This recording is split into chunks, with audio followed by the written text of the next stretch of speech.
We have Troels, Hauch, Tornmark from DR with us today. So before joining DR as the product manager for DRTV, Troels had a long career in product management, working in companies such as Nokia, TV2 Denmark, as well as doing some startup gigs. Troels is a father of 3 girls and is a big music fan. And when he is not building successful TV services, he's playing the guitar. So with that, I will give the word over to Troels. Hello. Let me try. Thanks for the intro, Espen. I'll try to share. Just a second. There we go. You should be seeing this. Good. Well, I want to tell you a bit about a strange year for all. I guess you all have your own stories also from a professional level, and I think that will be the focus here, mixed with some personal reflections. This is also focused on what it has meant for the development priorities for DRTV. As Espen was saying, we were the national broadcaster in Denmark, and we do have both classic linear channels with the streaming service and also, of course, VOD content. And that VOD content goes beyond the normal series and movies and sports content. Yeah.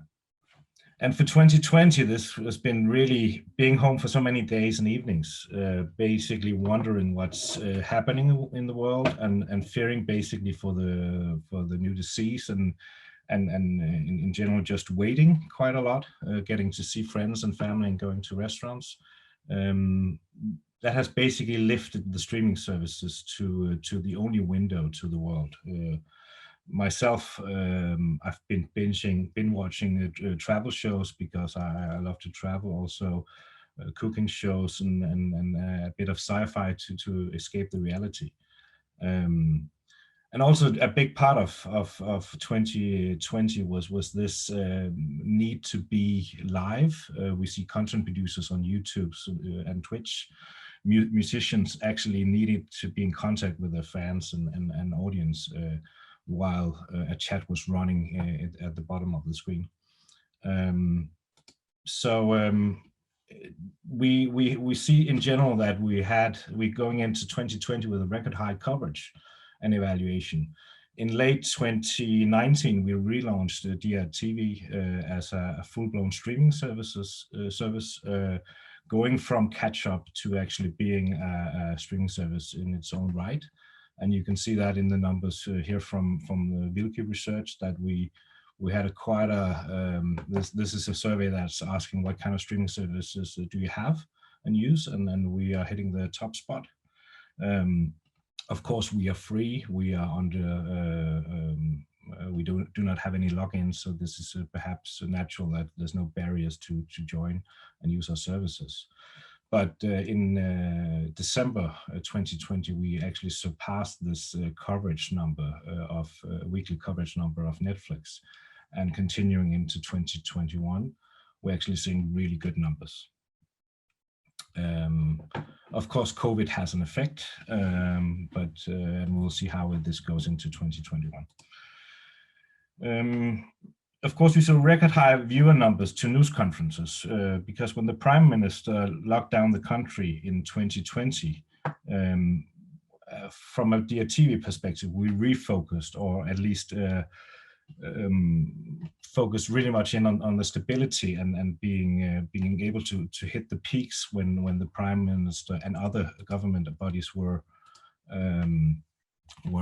informing the nation about the latest development in the pandemic and the restrictions we were under.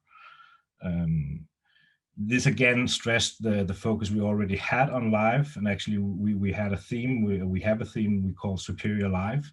We need to be superior in live streaming, And again, as you can see the numbers here, we had a huge peak, and we were able to at least most of the times actually being able to handle this huge spike in load when we had news conferences.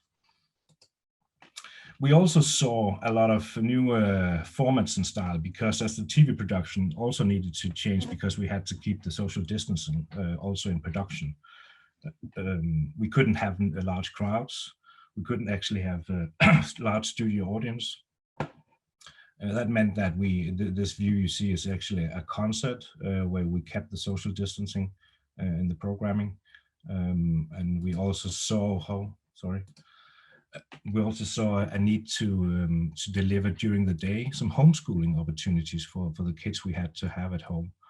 So we used our event channel to actually live stream this from the studio from our biggest children's brand, Ramachan.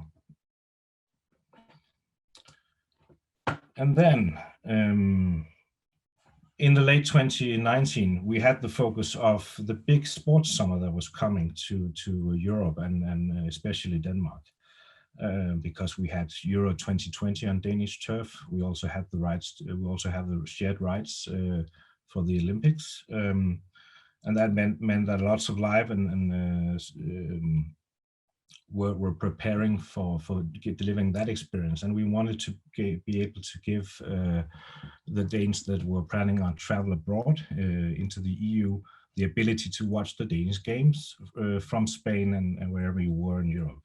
So we decided to go with the EU portability regulation. That's basically allowing any user of a streaming services to take their streaming service with them to on vacation or on work in Europe. But of course, as you know, we were all basically forced to stay at home. The sports summer was cancelled. There was a lot of programming planned that we needed to as a broadcaster to reinvent ourselves, and we saw a lot of creativity on that. But on the DRTV side, we already had this activity started, so the question was really, should we move from progress to blocked?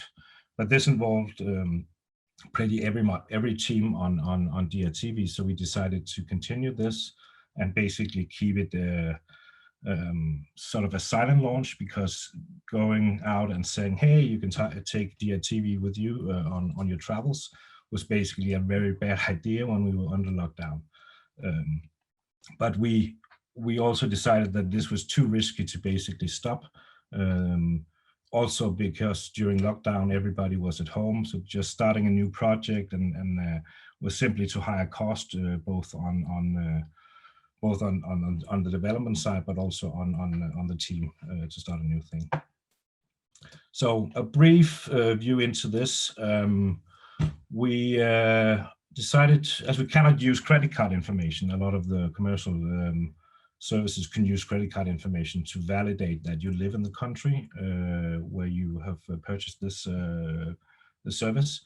We don't have that same opportunity. So we used the so-called NemID, which is a national identification system that all people in Denmark basically trust. This is where you use your bank, and you connect to your bank, you connect to health services, etc. So if you log in for DRTV, you validate that you are of Danish residents. You are actually allowed to take our programming, both live and VOD, with you on vacation. But that was the big miss, because we didn't launch it. We did launch it, but we did a silent launch, as I mentioned. But then into the positive part. As I mentioned, we did some new formats. This is one of the biggest successes of 2020. The guy in the left corner with the piano started having morning shows where he urged people to sing together while keeping the social distancing. This inspired us to see, could we do anything about this on our DRTV side? And then we were approached by two guys starting on the final thesis, Yannick and Lucas. They were doing a co-watching plugin for DRTV that would allow you to have a video chat with your friend in another part of the country while you were watching a DRTV show. I think the idea was started with Yannick and Lucas watching The Lion's Den, the programming together normally, but they couldn't do that during the pandemic, so they built this tool which was basically a virtual couch and a virtual remote control that you can watch this together. And then we got this pitched and we saw that it actually worked, and we decided to take this in as an experimental feature and began integrating this late 2020 into the DRTV platform. And here you can see a bit of the onboarding of the current implementation. So you basically get a prompt that you can see DRTV together with your friends and family. Then you select an avatar and select a chat name, and then you get onboarded into the features. On the right side of the player screen, this is a browser only because of the keyboard support. You will see the chat window. We have a couple of other pictures here.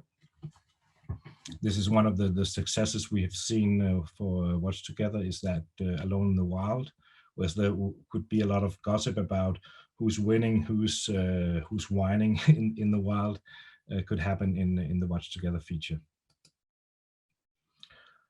There you can see the chat window and the use of course, emojis to tell about what you feel about the programming. The thing is, there's also that you have this synchronization of the stream. So when you press pause or play or skip forward, you would do that for the other guys in the same room.